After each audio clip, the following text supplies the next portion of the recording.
cada uma de vocês uma forma de lembrar e retribuir o carinho e a força que recebia todos os dias do povo brasileiro, representado pela Vigília Lula Livre, num dos momentos mais difíceis da minha vida. Hoje, neste que é um dos dias mais felizes da minha vida, a saudação que eu faço a vocês não poderia ser outra, tão singela e ao mesmo tempo tão cheia de significado. Boa tarde, povo brasileiro!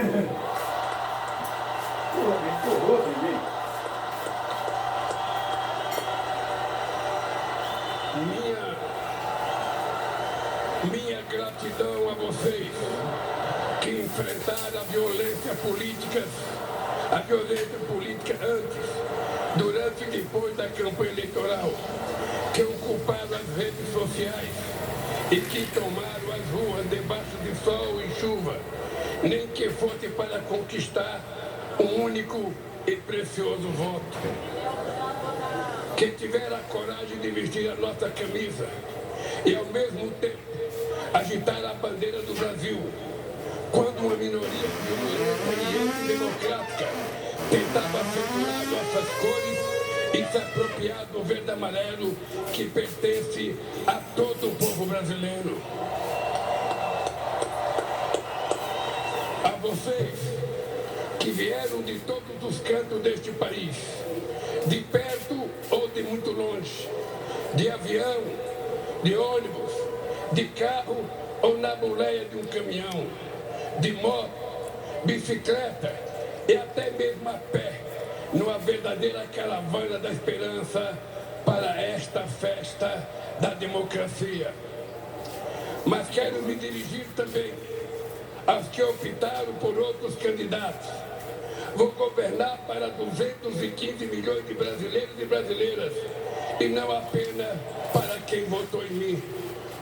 Vou governar para todos e todas, olhando para o nosso luminoso futuro em comum, e não pelo retrovisor de um passado de divisão e intolerância. A ninguém interessa um país em permanente pé de guerra ou uma família vivendo em desarmonia. É hora de reatarmos os laços com amigos e familiares, rompidos pelo discurso de ódio e pela disseminação de tantas mentiras. Chega de ódio, fake news, armas e bombas. Nosso povo quer paz para trabalhar, estudar, cuidar da família e ser feliz.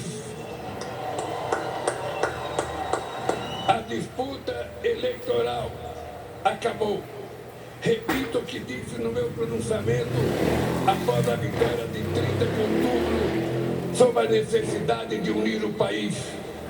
Não existem dois Brasis.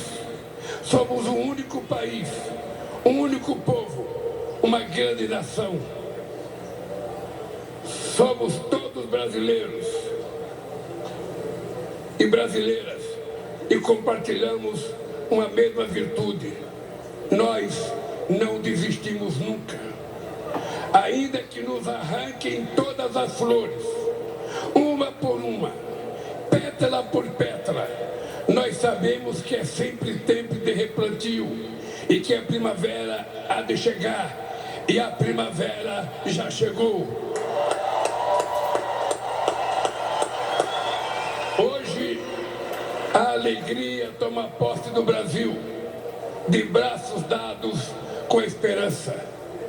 Minhas queridas amigas e meus amigos, recentemente reli o discurso da minha primeira posse na Previdência em 2003. E o que li tornou ainda mais evidente o quanto o Brasil andou para trás.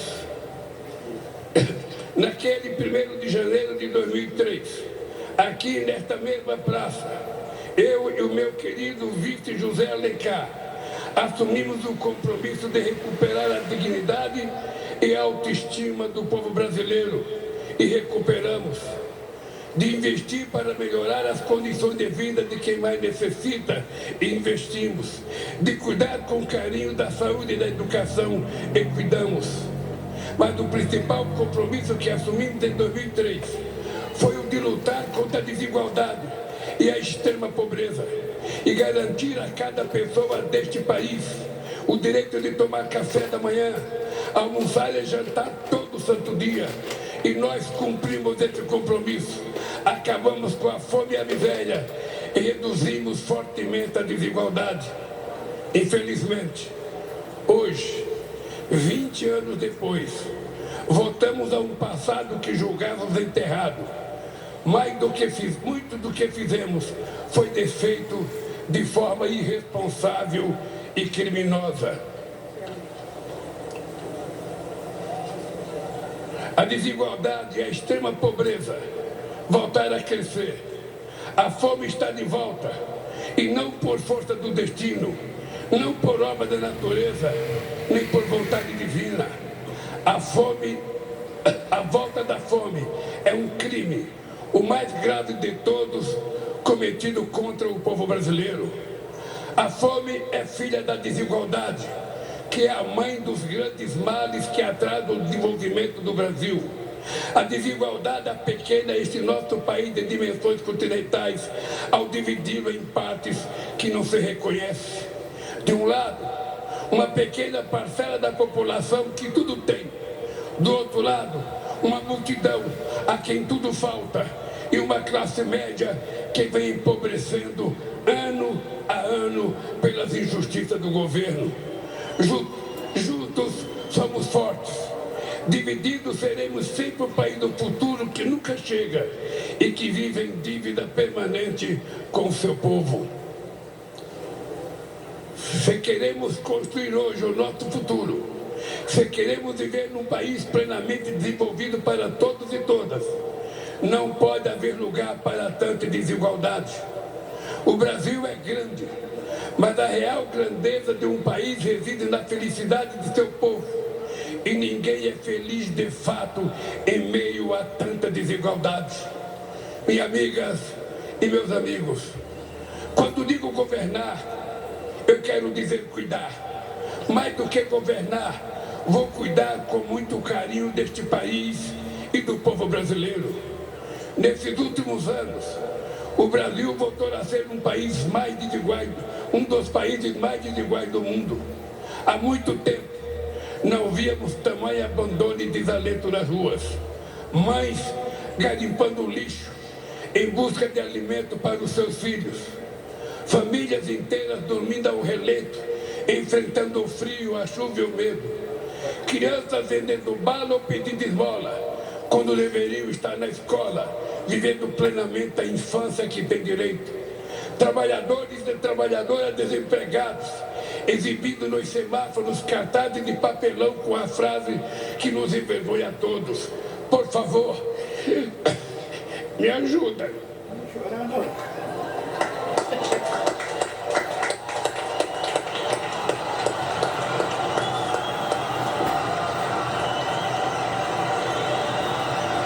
Discurso do parlatório em frente à Praça dos Três Poderes que Lula perde a fala em função da emoção.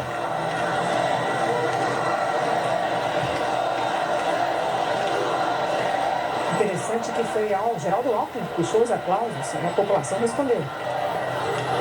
Justamente quando ele fala da desigualdade. Na porta dos açougues, em busca de ossos para aliviar a fome. E ao mesmo tempo, filas de espera para a compra de automóveis importados e jatinhos particulares. Tamanho abismo social é um obstáculo à construção de uma sociedade verdadeiramente justa, democrática e de uma economia próspera e moderna.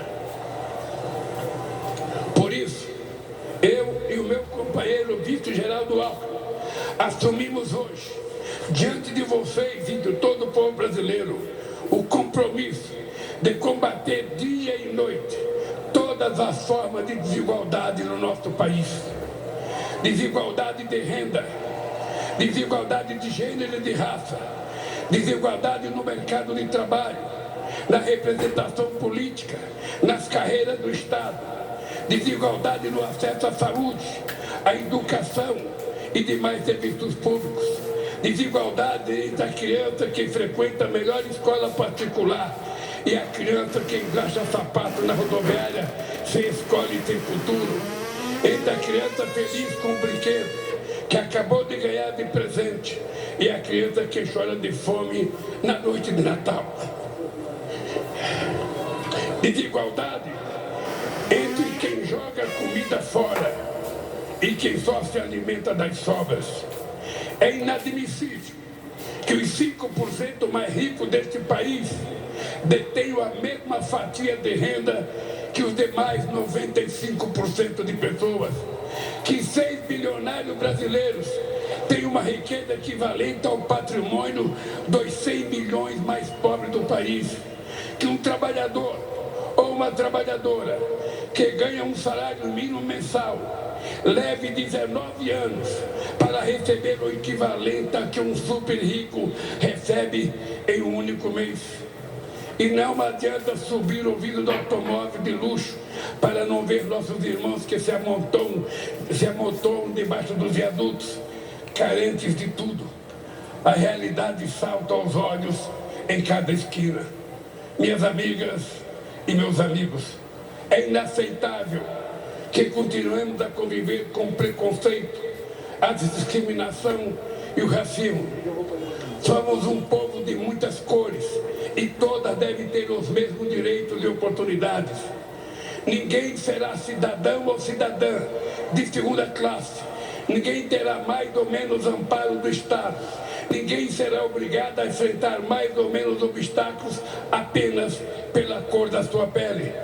Por isso, estamos recriando o Ministério da Igualdade Racial para enterrar a trágica herança do nosso passado escravista. Os povos indígenas precisam ter suas terras demarcadas e livres das ameaças das atividades econômicas ilegais e predatórias. Precisam ter sua cultura preservada, sua dignidade respeitada e sua sustentabilidade garantida. Eles não são obstáculo ao desenvolvimento, são guardiões de nossos rios e florestas e parte fundamental da nossa grandeza enquanto nação. Por isso, estamos criando o Ministério dos Povos Indígenas para combater 500 anos de desigualdade. Não podemos continuar a conviver com a odiosa pressão imposta às mulheres, submetidas diariamente à violência nas ruas e dentro de suas próprias casas.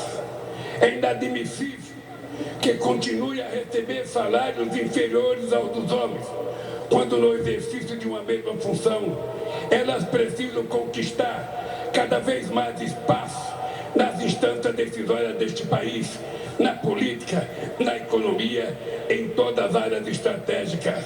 As mulheres devem ser o que elas quiserem ser, devem estar onde quiserem estar. Por isso, estamos trazendo de volta o Ministério das Mulheres.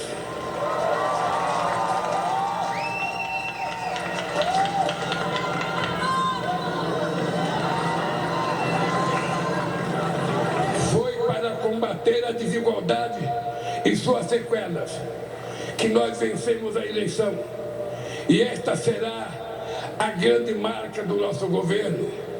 Dessa luta fundamental surgirá um país transformado, um país grande e próspero, forte e justo, um país de todos, por todos e para todos, um país generoso e solidário, que não deixará ninguém para trás.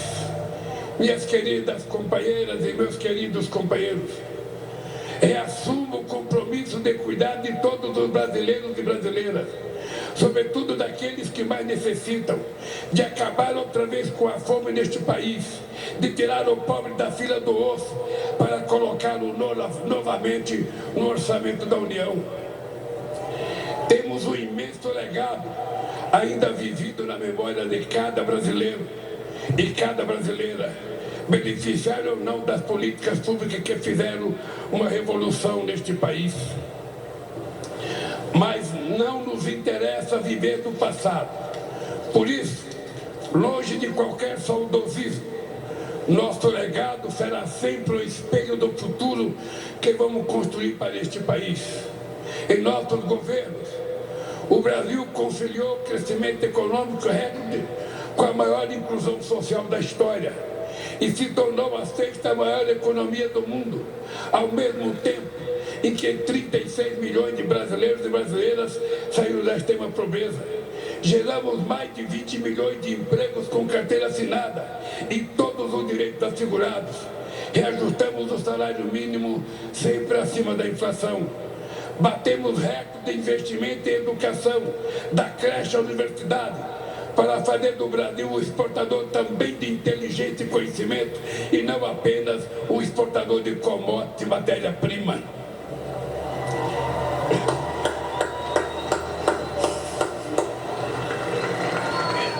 Nós,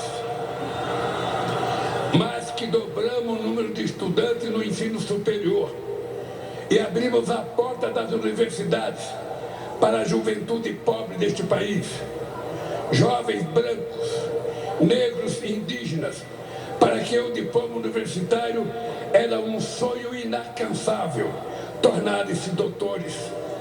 Combatemos um dos grandes focos de desigualdade, o acesso à saúde, porque o direito à vida não pode ser refém da quantidade de dinheiro que se tem no banco.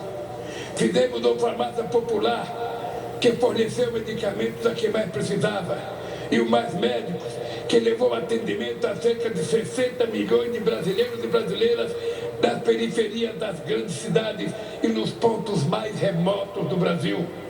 Criamos o Brasil Sorridente para cuidar da saúde bucal de todos os brasileiros e brasileiras.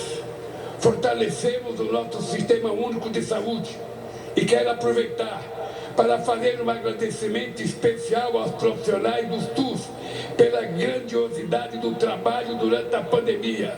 Enfrentaram bravamente ao mesmo tempo um vírus letal e um governo irresponsável e desumano. Nos nossos governos, investimos na agricultura familiar e nos pequenos e médios agricultores, responsáveis por 70% dos alimentos que chegam à nossa mesa. E fizemos isso sem descuidar do agronegócio, que obteve investimento em safras ano após ano. Tomamos medidas concretas para combater as mudanças climáticas e reduzimos o desmatamento da Amazônia em mais de 80%. O Brasil consolidou-se como referência mundial no combate à desigualdade e à fome e passou a ser internacionalmente respeitado pela sua política externa ativa e altiva.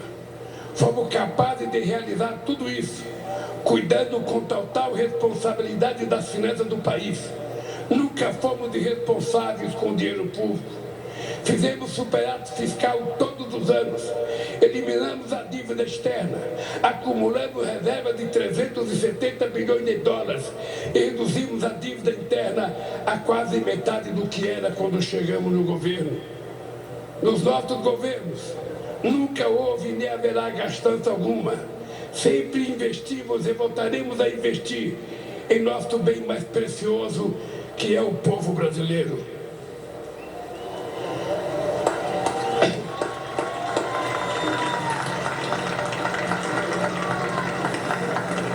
Infelizmente, muito do que construímos em 13 anos foi destruído em menos da metade desse tempo.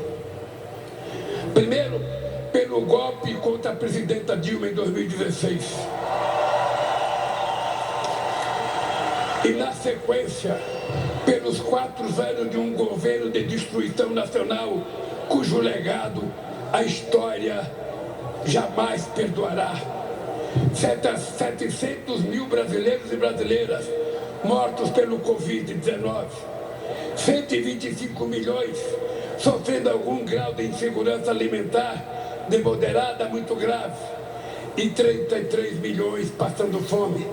Esses são apenas alguns números, que na verdade não são apenas números, estatísticas, indicadores, são pessoas, homens, mulheres e crianças vítimas de um desgoverno afinal derrotado pelo povo no histórico 30 de outubro de 2022.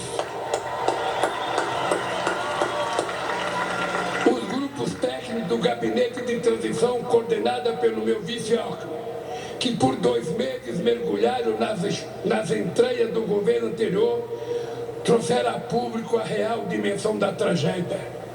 O que o povo brasileiro sofreu nesses últimos anos foi a lenta e progressiva construção de um verdadeiro genocídio.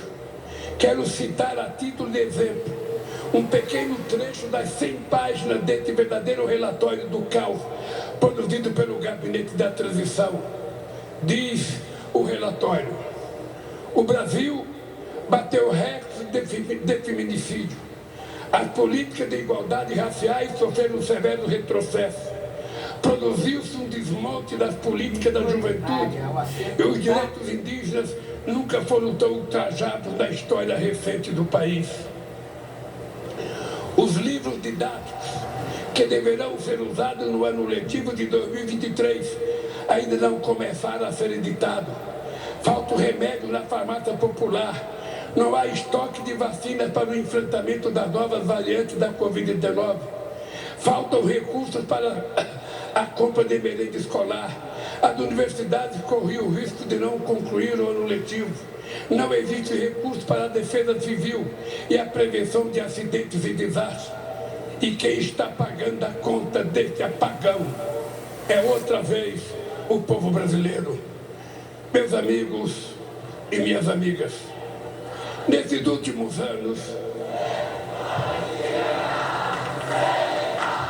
Lula interrompido mais uma vez em seu discurso, tome um pouco mais de água e retoma o que deve ser a parte final da fala do presidente.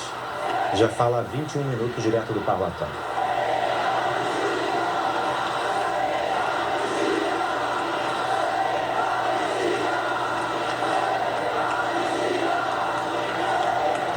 Nesses últimos anos, vivemos sem dúvida um dos piores períodos da nossa história. Uma era de sombras, de incertezas e de muito sofrimento. Mas esse pesadelo chegou ao fim pelo voto soberano, na eleição mais importante desde a redemocratização do país. Uma eleição que demonstrou o compromisso do povo brasileiro com a democracia e suas instituições. Essa extraordinária vitória da democracia nos obriga a olhar para frente, a esquecer nossas diferenças, que são muito menores que aquilo que nos une para sempre: o amor pelo Brasil e a fé inquebrantável em nosso povo. Agora é hora de reacendermos a chama da esperança, da solidariedade e do amor ao próximo. Agora é hora de voltar a cuidar do Brasil e do povo brasileiro, gerar empregos, reajustar o salário mínimo acima da inflação, baratear o preço dos alimentos, criar ainda mais vagas nas universidades, investir fortemente na saúde, na educação, na ciência e na cultura. Retomar as obras de infraestrutura do Minha Casa Minha Vida, abandonadas pelo descaso do governo que se foi. É a hora de trazer investimentos e reindustrializar o Brasil, combater outras vezes as mudanças climáticas e acabar de uma vez por todas com a devastação dos nossos biomas, sobretudo a nossa querida Amazônia. Romper com o isolamento internacional e voltar a se relacionar com todos os países do mundo. Não é hora para ressentimentos estéreis. Agora é hora de o Brasil olhar para frente e voltar a sorrir. Vamos virar esta página e escrever em conjunto um novo e decisivo capítulo da nossa história. Nosso desafio comum é o da criação de um país justo, inclusivo, sustentável e criativo, democrático e soberano para todos os brasileiros e brasileiras. Fiz questão de dizer ao longo de toda a campanha: o Brasil tem jeito. E volto a dizer com toda convicção, mesmo diante do quadro de destruição revelado pelo Gabinete da Transição, o Brasil tem jeito. Depende de nós, de todos nós e vamos reconstruir este país. Em meus 4 anos de mandato, vamos trabalhar todos os dias para o Brasil vencer o atraso de mais de 350 anos de escravidão, para recuperar o tempo e as oportunidades perdidas nesses últimos anos, para reconquistar seu lugar de destaque no mundo e para que cada brasileiro e cada brasileira tenha o direito de voltar a sonhar e as oportunidades para realizar aquilo que sonha. Precisamos todos juntos reconstruir e transformar o nosso querido país.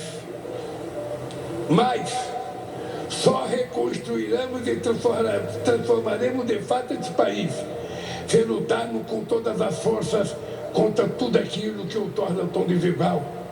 Essa tarefa não pode ser de apenas um presidente ou mesmo de um governo. É urgente e necessária a formação de uma frente ampla contra a desigualdade que envolva a sociedade como um todo.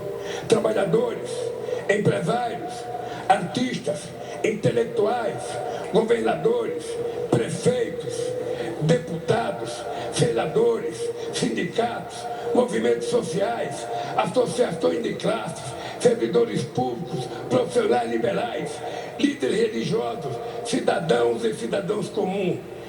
Afinal, é tempo de união e reconstrução do nosso país. Por isso, faço esse chamamento a todos os brasileiros e brasileiras que desejam um Brasil mais justo, solidário e democrático. Juntem-se a nós num grande mutirão contra a desigualdade. Quero terminar pedindo a cada um e a cada uma de vocês que a alegria de hoje seja a matéria-prima da luta de amanhã e de todos os dias que virão. Que a esperança de hoje fermenta o pão que há de ser partido entre todos. E que estejamos sempre prontos a reagir em paz e em ordem a quaisquer ataques extremistas que queiram sabotar e destruir nossa democracia. Na luta pelo bem do Brasil, usaremos as armas que os nossos adversários mais temem. A verdade que se sobrepôs à mentira, a esperança que venceu o medo e o amor que derrotou o ódio. Viva o Brasil e viva o povo brasileiro! Concluído o discurso do presidente Luiz Inácio Lula da Silva.